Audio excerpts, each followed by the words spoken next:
یہ احمقانہ تجویز اسجد کے علاوہ کسی دوسرے کی ہو ہی نہیں سکتی۔ اسے احساس نہیں ہے کہ ابھی میں پڑھ رہی ہوں۔ امامہ نے اپنی بھابھی سے کہا۔ نہیں، اسجد نے یا اس کے گھر والوں نے ایسا کوئی مطالبہ نہیں کیا۔ بابا خود تمہاری شادی کرنا چاہ رہے ہیں۔ امامہ کی بھابھی نے رسانیت سے جواب دیا۔ بابا نے کہا ہے؟ مجھے یقین نہیں آ رہا۔ میں نے میڈیکل میں ایڈمیشن لیا تھا تب ان کا دور دور تک ایسا کوئی خیال نہیں تھا۔ وہ تو انکل اعظم سے بھی یہی کہتے تھے کہ وہ میری ہاؤس جاب کے بعد ہی میری شادی کریں گے۔ پھر اب اچانک کیا ہوا؟ امامہ نے بے یقینی سے کہا۔ کوئی دباؤ ہوگا، مگر مجھے تو امی نے یہی بتایا تھا کہ یہ خود بابا کی خواہش ہے۔ بھابھی نے کہا۔ آپ انہیں بتا دیں کہ مجھے ہاؤس جاب سے پہلے شادی نہیں کرنی۔ ٹھیک ہے، میں تمہاری بات ان تک پہنچا دوں گی، مگر بہتر ہے تم اس سلسلے میں خود بابا سے بات کرو۔ بھابھی نے اسے مشورہ دیا۔ بھابھی کے کمرے سے جانے کے بعد بھی وہ کچھ پریشانی میں وہیں بیٹھی رہی۔ یہ اطلاع اتنی اچانک اور غیر متوقع تھی کہ اس کے پیروں کے نیچے سے محاورتاً نہیں حقیقتاً زمین نکل گئی تھی۔ وہ مطمئن تھی کہ اس کے ہاؤس جاب تک اس کی شادی کا مسئلہ زیر بحث نہیں آئے گا، اور ہاؤس جاب کرنے کے بعد وہ اس قابل ہو جائے گی کہ خود کو سپورٹ کر سکے یا اپنی جلال سے شادی کے بارے میں فیصلہ کر سکے۔ تب تک جلال بھی اپنی ہاؤس جاب مکمل کر کے سیٹ ہو جاتا اور ان دونوں کے لیے کسی قسم کا کوئی مسئلہ کھڑا نہیں ہوتا۔ مگر اب اچانک اس کے گھر والے اس کی شادی کی بات کر رہے ہیں۔ آخر کیوں؟ نہیں، اسجد اور اس کے گھر والوں نے مجھ سے اس طرح کا کوئی مطالبہ نہیں کیا۔ میں نے خود ان سے بات کی ہے۔ اس رات وہ ہاشم مبین کے کمرے میں موجود تھی۔ اس کے استفسار پر ہاشم مبین نے بڑے اطمینان سے کہا۔ بات بھی کر لی ہے؟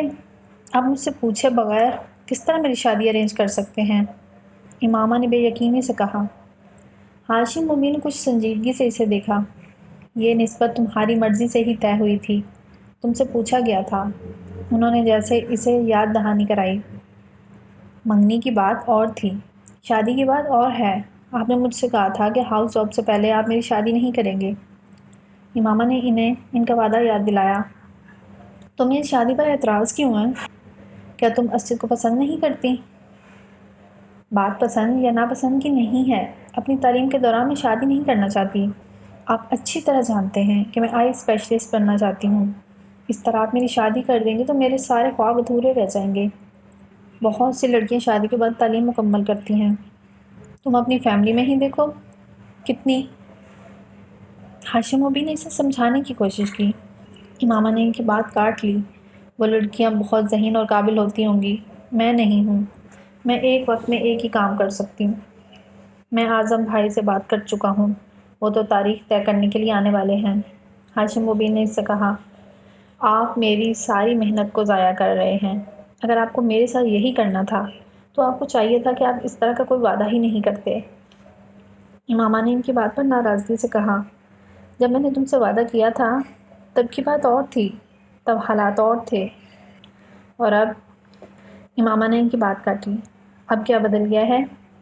حالات میں کون سی تبدیلی آئی ہے جو آپ میرے ساتھ یہ سلوک کر رہے ہیں؟ میں تمہیں یقین دلاتا ہوں کہ اسجد تمہاری تعلیم میں تمہارے ساتھ پورا تعاون کرے گا، وہ تمہیں کسی چیز سے منع نہیں کرے گا۔ ہاشم مبین نے اس کی بات کا جواب دیتے ہوئے کہا۔ بابا، مجھے اسجد کے ساتھ تعاون کی ضرورت نہیں ہے، مجھے آپ کے تعاون کی ضرورت ہے۔ آپ مجھے میری تعلیم مکمل کرنے دیں۔ امامہ نے اس بار قدرے ملتجیانہ انداز میں کہا۔ امامہ، تم فضول ضد مت کرو، میں وہی کروں گا جو میں طے کر چکا ہوں۔ ہاشم مبین نے دو ٹوک انداز میں کہا۔ میں ضد نہیں کر رہی، درخواست کر رہی ہوں۔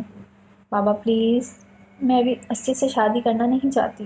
اس نے ایک بار پھر اسی ملتجیانہ انداز میں کہا۔ تمہاری نسبت کو 4 سال ہونے والے ہیں اور یہ ایک لمبا عرصہ ہوتا ہے۔ اگر انہوں نے خود کچھ عرصے کے بعد کسی نہ کسی وجہ سے منگنی توڑ دی تو کوئی بات نہیں، کوئی قیامت نہیں آ جائے گی۔ وہ منگنی توڑنا چاہیں تو توڑ دیں، بلکہ ابھی توڑ دیں۔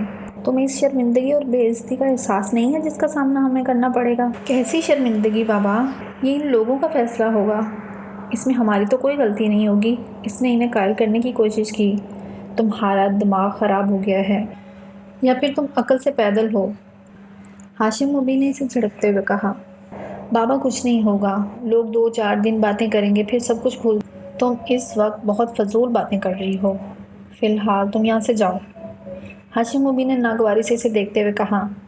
امامہ بادل ناخواستہ وہاں سے چلی آئی، مگر اس رات وہ خاصی پریشان رہی۔ اگلے دن وہ واپس لاہور چلی آئی۔ ہاشم مبین نے اس سے اس سلسلے میں دوبارہ بات نہیں کی۔ لاہور آ کر وہ قدر مطمئن ہو گئی اور ہر خیال کو ذہن سے جھٹکتے ہوئے اپنے امتحانات کی تیاری میں مصروف ہو گئی۔ ہاشم مبین نے اس واقعے کو ذہن سے نہیں نکالا تھا۔ وہ ایک محتاط طبیعت کے انسان تھے۔ وہ امامہ کے بارے میں پہلی بار اس وقت تشویش میں مبتلا ہوئے تھے جب اسکول میں تحریم کے ساتھ جھگڑے والا واقعہ پیش آیا تھا۔ اگرچہ وہ کوئی ایسا غیر معمولی واقعہ نہیں تھا۔ اس واقعے کے بعد انہوں نے احتیاطی تدابیر کے طور پر امامہ کی نسبت اسجد کے ساتھ طے کر دی تھی۔ ان کا خیال تھا کہ اس طرح اس کا ذہن ایک نئے رشتے کی جانب مبذول ہو جائے گا، اور اگر اس کے ذہن میں کوئی شبہ یا سوال پیدا ہوا بھی تو اس نئے تعلق کے بعد اس بارے میں زیادہ تردید نہیں کرے گی۔ ان کا یہ خیال اور اندازہ صحیح ثابت ہوا۔ امامہ کا ذہن واقعی تحریم کی طرف سے ہٹ گیا تھا۔ اسجد میں وہ پہلے بھی کچھ دلچسپی لیتی تھی، مگر اس تعلق کے قائم ہونے کے بعد اس دلچسپی میں اضافہ ہو گیا تھا۔ ہاشم نے اسے بہت مطمئن اور مگن دیکھا تھا۔ وہ پہلے ہی کی طرح تمام مذہبی سرگرمیوں میں دلچسپی لیتی تھی، مگر اس بار جو کچھ وسیم نے انہیں بتایا تھا اس نے ان کے پیروں کے نیچے سے زمین نکال دی تھی۔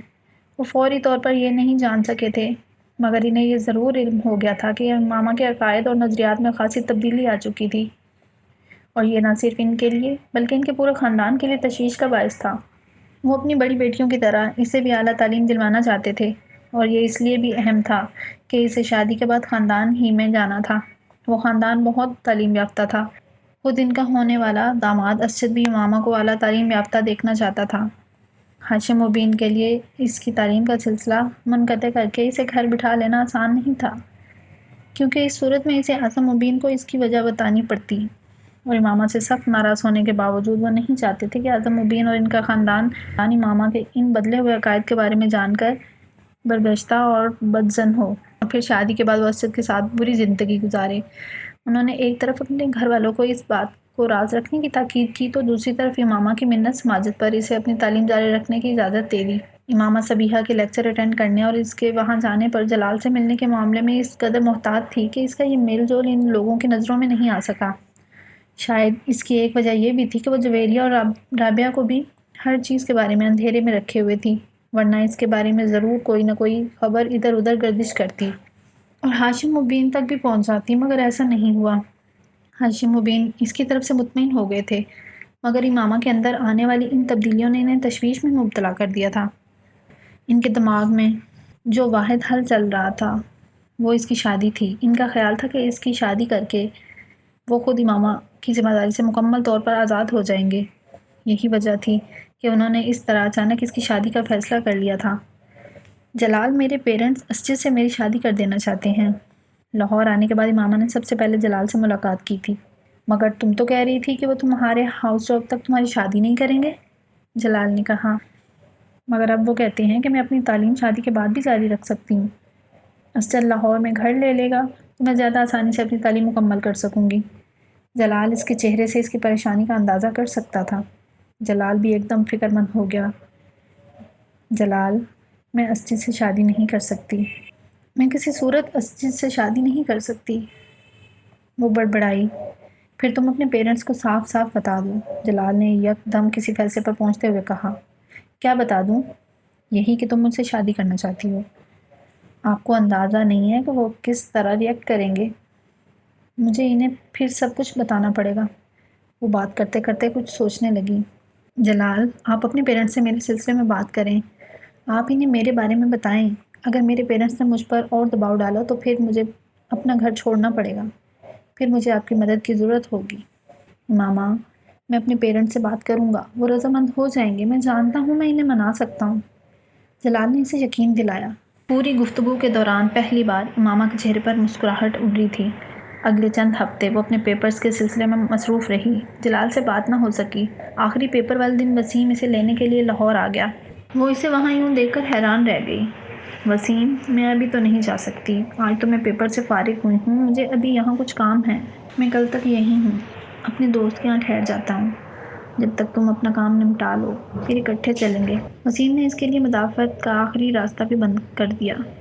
میں چلتی ہوں تمہارے ساتھ، امامہ نے کچھ بے دلی سے فیصلہ کرتے ہوئے کہا۔ اسے اندازہ تھا کہ وسیم اسے ساتھ لے کر ہی جائے گا۔ تم اپنی چیزیں پیک کر لو، اب تم ساری چھٹیاں وہیں گزار کر ہی آنا۔ اسے واپس مڑتے دیکھ کر وسیم نے کہا۔ اس نے سر ہلا دیا، مگر اس کا اپنی تمام چیزیں پیک کرنے یا اسلام آباد میں ساری چھٹیاں گزارنے کا کوئی ارادہ نہیں تھا۔ اس نے طے کیا تھا کہ وہ چند دن وہاں گزار کر کسی نہ کسی بہانے سے واپس لاہور آ جائے گی، اور یہی اس کی غلط فہمی تھی۔ رات کے کھانے پر وہ سب گھر والوں کے ساتھ کھانا کھا رہی تھی اور سب خوش گپیوں میں مصروف تھے۔ پیپرز کیسے ہوئے تمہارے؟ ہاشم مبین نے کھانا کھاتے ہوئے اس سے پوچھا۔ بہت اچھے ہوئے ہیں، ہمیشہ کی طرح، اس نے چاول کا چمچ منہ میں ڈالتے ہوئے کہا۔ ویری گڈ، چلو پیپرز کی ٹینشن تو ختم ہوئی، اب تم کل سے اپنی شاپنگ شروع کر دو۔ امامہ نے حیرانی سے انہیں دیکھا۔ شاپنگ؟ کیسی شاپنگ؟ فرنیچر کی، اور جیولر کے پاس پہلے چلے جانا تم لوگ، باقی چیزیں تو آہستہ آہستہ ہوتی رہیں گی۔ ہاشم مبین نے اس کے سوال کا جواب دینے کے بجائے اس بار اپنی بیوی سے کہا۔ بابا مگر کس لیے؟ امامہ نے ایک بار پھر پوچھا۔ تمہاری امی نے نہیں بتایا تمہیں کہ ہم نے تمہاری شادی کی تاریخ طے کر دی ہے؟ امامہ کے ہاتھ سے چمچ چھوٹ کر پلیٹ میں جا گرا۔ ایک لمحے میں اس کا رنگ فک ہو گیا تھا۔ میری شادی کی تاریخ؟ اس نے بے یقینی سے باری باری سلمیٰ اور ہاشم کو دیکھا، جو اس کے تاثرات پر حیران نظر آ رہے تھے۔ ہاں، تمہاری شادی کی تاریخ، ہاشم مبین نے کہا۔ یہ آپ کیسے کر سکتے ہیں مجھ سے پوچھے بغیر، مجھے بتائے بغیر؟ ہونک چہرے کے ساتھ انہیں دیکھ رہی تھی۔ تم سے پچھلی دفعہ بات ہوئی تھی اس سلسلے میں؟ ہاشم مبین یکدم سنجیدہ ہو گئے۔ اور میں نے انکار کر دیا تھا۔ ہاشم مبین نے اسے بات مکمل نہیں کرنے دی۔